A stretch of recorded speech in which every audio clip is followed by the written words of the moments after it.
آئیے آج ٹیلی ویژن کی دنیا میں تھوڑا گہرائی میں اترتے ہیں، خاص طور پر یہ دیکھتے ہیں کہ ایک آئیڈیا، ایک خیال جو ہے وہ ایک مکمل پروگرام کیسے بنتا ہے۔ جی بالکل۔ ہم اظہر نیاز صاحب کے تجربات کی روشنی میں بات کریں گے کہ کسی بھی ٹی وی پروگرام کا اصل مقصد کیا ہونا چاہیے اور یہ جاننا کیوں ضروری ہے کہ اسے کون دیکھے گا۔ شروع میں ایک مثال سوچیں، اگر کوئی شخص لوہا کوٹ رہا ہو اور آپ پوچھیں کیا بنا رہے ہو اور وہ کہے پتہ نہیں، تو عجیب لگے گا نا؟ بالکل بالکل عجیب لگے گا۔ ہر کام کے پیچھے کوئی نہ کوئی وجہ، کوئی نیت تو ہوتی ہے۔ بغیر منزل کے سفر کا کیا فائدہ؟ تو یہی بات ٹی وی پروگرامنگ پر بھی آتی ہے۔ جی ہاں بالکل، ایک واضح مقصد ہونا چاہیے۔ اس کے بغیر تو پروگرام بس آپ کہہ لیں کہ وقت کا ضیاع بھی ہو سکتا ہے۔ تو پھر یہ مقصد ہوتا کیا ہے؟ عام طور پہ جو کتابوں میں لکھا ہوتا ہے وہ تو 3 چیزیں ہیں: تعلیم، معلومات اور تفریح۔ جی، یہی 3 بنیادی ستون مانے جاتے ہیں: ایجوکیشن، انفارمیشن، انٹرٹینمنٹ۔ لیکن اہم بات یہ ہے کہ صرف ان الفاظ پر نہ رکا جائے۔ اچھا، مطلب جب ہم تعلیم کی بات کرتے ہیں تو کیا یہ صرف نصابی تعلیم ہے، یا کوئی ہنر سکھانا، یا اس کا تعلق زندگی کی اقدار سے ہے، ایک نظریے سے، بہتری کے عزم سے؟ یعنی صرف انفارمیشن دینا تعلیم نہیں ہے؟ بالکل نہیں۔ اور اسی طرح معلومات کو لے لیں۔ آج کل تو ہر طرف اطلاعات کا ایک سیلاب ہے۔ کیا میڈیا کا کام صرف ہر سنی سنائی بات آگے پہنچانا ہے، یا صرف منفی پہلو دکھانا؟ جیسے اگر شہر میں گندگی ہے تو کیا صرف وہی دکھاتے رہنا ہے؟ بالکل۔ کیا خوبصورتی نہیں دکھانی؟ یہیں وہ مکھیوں والی مثال آتی ہے جس کا آپ نے شاید اشارہ کیا تھا۔ ہاں، وہ مکھی اور شہد کی مکھی والی، اس پر آتے ہیں۔ ابھی پہلے تفریح کی بات کر لیں۔ جی، پاکستان میں تو اکثر لگتا ہے کہ گانے، ڈانس، رنگ برنگے کپڑے، کھانا پینا، اس کے بغیر کوئی تقریب، کوئی تفریح مکمل ہی نہیں ہوتی۔ ثقافتی شوز میں بھی بعض اوقات اصلی علاقائی لباس نہیں بلکہ اس کا گلیمرائزڈ ورژن دکھا دیا جاتا ہے۔ دیکھیے، تفریح بہت ضروری ہے، زندگی کا اہم حصہ ہے، لیکن اس کی بھی کچھ حدود، کچھ اصول ہونے چاہیے۔ اصول تفریح میں؟ ہاں، جیسے ایک آرٹسٹ ہے، اگر اسے حقیقت پسندانہ پینٹنگ بنانی آتی ہے تو وہ ایبسٹریکٹ آرٹ کی گہرائی سمجھ سکتا ہے۔ اگر کوئی سیدھی لکیر ہی نہیں کھینچ سکتا اور رنگ پھینک کر کہے یہ آرٹ ہے تو وہ شاید بنیادی بات ہی نہیں جانتا۔ اچھا، یعنی اصول پتہ ہوں تو انہیں توڑنے کا بھی ایک جواز ہوتا ہے۔ بالکل، 2 + 2 4 ہوتے ہیں، یہ جاننا ضروری ہے۔ تبھی اگر کوئی کہے کہ 2 + 2 5 ہیں تو آپ پوچھ سکتے ہیں کہ بھائی کیوں؟ کوئی وجہ تو ہو۔ بے مقصد شور شرابہ یا بے ہنگم چیزیں تفریح نہیں ہو سکتی، احتیاط لازم ہے۔ ٹھیک ہے، اب آتے ہیں ان مکھیوں والی مثال پر۔ جی، وہ بڑی دلچسپ مثال ہے۔ ایک مکھی ہے، عام مکھی، جس کی آنکھیں بہت تیز ہوتی ہیں، بہت سارے لینز ہوتے ہیں، لیکن وہ بیٹھتی کہاں ہے؟ گندگی پر۔ اور دوسری ہے شہد کی مکھی، وہ ہزاروں پھولوں پر جاتی ہے، رس چنتی ہے اور پھر اس سے شہد بناتی ہے، اور اس شہد میں شفا ہے، انسانوں کے لیے شفا ہے۔ تو میڈیا کا جو کیمرہ ہے، اس کا لینز وہ عام مکھی کی تیز آنکھ جیسا تو بن رہا ہے، لیکن اسے کردار ادا کرنا چاہیے شہد کی مکھی والا۔ یعنی اچھائی اور خوبصورتی تلاش کرے، صرف گن نہ ڈھونڈے۔ بالکل۔ مقصد یہ ہو، میڈیا کو آزاد ضرور ہونا چاہیے، لیکن مادر پدر آزاد نہیں، ذمہ دار آزادی۔ اسکرین سے خوشبو آنی چاہیے، بدبو نہیں۔ تو یہ جو 3 مقاصد تھے، تعلیم، معلومات، تفریح، ان میں کچھ اور بھی شامل ہیں؟ جی، میرے خیال میں ان تینوں کے اندر ایک چوتھا اور شاید زیادہ اہم مقصد چھپا ہوا ہے، وہ ہے ترغیب، موٹیویشن۔ ترغیب وہ کیسے؟ دیکھیں، میڈیا کا کام صرف یہ نہیں کہ تعلیم دے دی، معلومات پہنچا دیں یا تفریح فراہم کر دی، بلکہ لوگوں کو ان چیزوں کی طرف راغب کرنا، ان میں دلچسپی پیدا کرنا۔ اچھا، میڈیا ایک اوپینین میکر بھی تو ہے، رائے عامہ بناتا ہے۔ آج کل معلومات کا اتنا شور ہے کہ سچائی بعض اوقات ماچس کی ڈبی کی طرح اس شور میں ہچکولے کھاتی رہتی ہے۔ ٹی وی کیمرہ اس پر فوکس کر سکتا ہے۔ میڈیا یہ رہنمائی کر سکتا ہے کہ مستقبل کے لیے کون سی تعلیم، کون سی معلومات زیادہ اہم ہے۔ یہ تو بہت ہی اہم نقطہ ہے، یعنی مقصد صرف مواد دینا نہیں بلکہ اس کی طرف مائل کرنا، اس کی اہمیت بتانا بھی ہے۔ پروفیسر جارج بیکر کی وہ بات یاد آ گئی۔ کون سی؟ کہ منزل جانے بغیر سڑک کا کیسے پتہ چلے گا؟ منزل ہی سڑک کا تعین کرتی ہے۔ بالکل صحیح، بالکل۔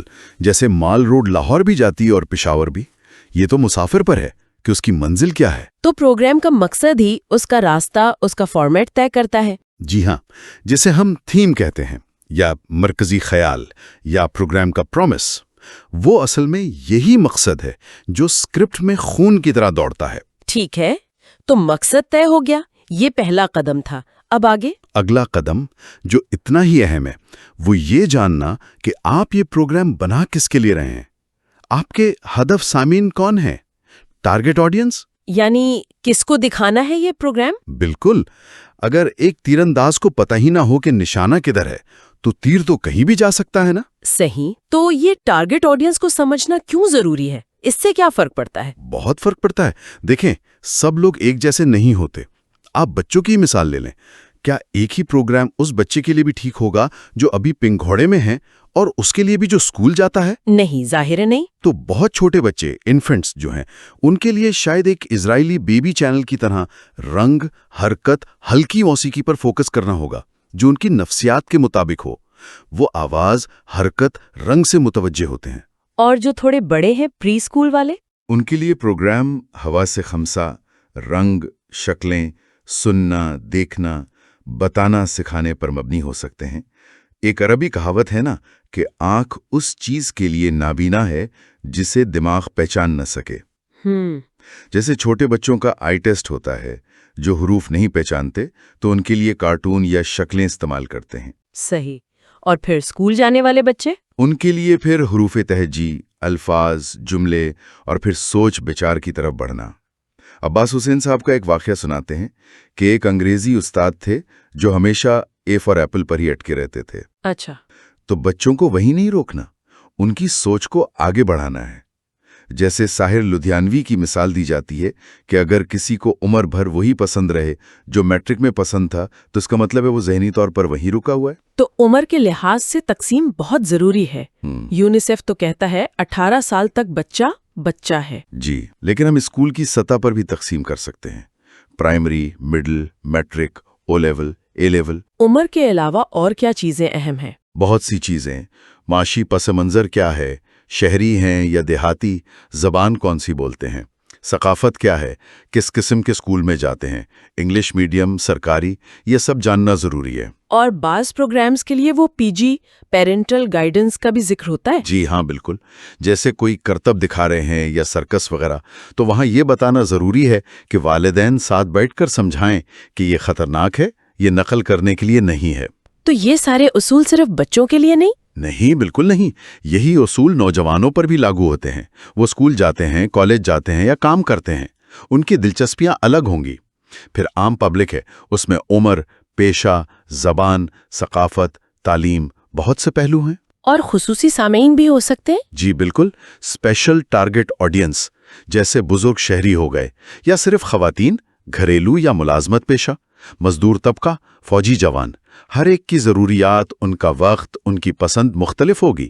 ریڈیو کا بھی ذکر آتا ہے اکثر، خاص طور پر رات کو کام کرنے والوں کے لیے۔ جی ہاں، ریڈیو کا کردار خاص طور پر ٹرک ڈرائیوروں یا رات کی شفٹوں میں کام کرنے والے مزدوروں کے لیے بہت اہم رہا ہے۔ ان کے لیے بنائے جانے والے پروگرام بالکل مختلف ہوتے ہیں۔ تو یہ جو اتنی تفصیل سے ٹارگٹ آڈینس کو سمجھنے کی بات ہو رہی ہے، اس کا عملی فائدہ کیا ہے؟ مطلب کیوں کریں یہ سب؟ اس کے بہت واضح اور عملی فائدے ہیں۔ پہلا تو یہ کہ آپ کو صحیح نشریاتی وقت یعنی ٹائمنگ کا پتہ چلتا ہے، تاکہ لوگ دیکھ سکیں۔ جی، تاکہ پروگرام تب نشر ہو جب آپ کی آڈینس فارغ ہو، دستیاب ہو۔ بچوں کا پروگرام اسکول کے وقت یا ان کے سونے کے وقت چلانے کا کوئی فائدہ نہیں نا۔ صحیح۔ اور دوسرا، ناظرین کی استعداد، ان کی کیپیسٹی کا اندازہ ہوتا ہے۔ آپ زبان ویسی استعمال کریں گے، مواد اتنا پیچیدہ رکھیں گے جتنا وہ سمجھ سکتے ہیں۔ ٹھیک۔ تیسرا، عمر اور تعلیم کے لحاظ سے نفسیات کا خیال رکھا جا سکتا ہے، پروگرام کو نفسیاتی طور پر موضوع بنانا۔ چوتھا، پروگرام کا ماحول، کردار، اس کا فلسفہ، وہ ایسا ہو جسے ناظرین سمجھ سکیں، اس سے ریلیٹ کر سکیں۔ اور سب سے اہم پانچواں فائدہ یہ ہے کہ تبھی آپ وہ مقصد حاصل کر پائیں گے جو آپ نے شروع میں طے کیا تھا۔ اگر آپ بات ہی ان لوگوں سے نہیں کر رہے جن کے لیے پروگرام بنایا ہے، تو مقصد کیسے پورا ہوگا؟ گویا منزل تک پہنچنے کے لیے یہ جاننا لازمی ہے کہ آپ کس سے بات کر رہے ہیں، آپ کے ہمسفر کون ہیں۔ بالکل، اسی لیے کہا جاتا ہے کہ اپنی ٹارگٹ آڈینس پر گہری تحقیق کریں۔ ان کے وہ جو محاورہ ہے نا، پاؤں کے جوتے سے لے کر سر کے بالوں تک، ہاں، ان کے اٹھنے بیٹھنے سوچنے سمجھنے پسند ناپسند ہر چیز کا علم ہونا چاہیے۔ جب آپ اپنے مخاطب کو اتنی اچھی طرح جانیں گے تبھی ایک مؤثر اور کامیاب پروگرام بنے گا۔ تو خلاصہ یہ ہوا آج کی گفتگو کا کہ ایک کامیاب ٹی وی پروگرام کی بنیاد 2 چیزوں پر ہے، ایک تو بہت واضح بامانی مقصد، جی، اور دوسرا اپنے دیکھنے والوں اپنے سامعین کی گہری سمجھ۔ بالکل، اور ایک آخری بات شاید سامعین کے لیے سوچنے کی، جی ضرور، کہ جس طرح ایک پروڈیوسر پروگرام بناتے وقت مقصد اور آڈینس کا تعین کرتا ہے، ٹھیک، کیا ہم خود اپنی روزمرہ زندگی میں جب جی، کوئی معلومات حاصل کرتے ہیں یا کسی سے کوئی بات کرتے ہیں یا کوئی میسج آگے بڑھاتے ہیں تو کیا ہم ایک لمحے کو رک کر سوچتے ہیں کہ ہمارا مقصد کیا ہے اور ہم کس سے مخاطب ہیں؟ معلومات کے اس وسیع باغ میں کیا ہم شہد کی مکھی کی طرح صرف کام کی چیز، صرف پھولوں کا رس چن رہے ہیں، یا کہیں انجانے میں عام مکھی کی طرح غیر ضروری منفی چیزوں میں الجھ کر اپنا اور دوسروں کا وقت تو نہیں ضائع کر رہے ہیں؟ واہ، بہت گہرا سوال ہے، اور اسی نقطے پر اسی سوچ کے ساتھ آج کی اس گفتگو کو یہیں ختم کرتے ہیں۔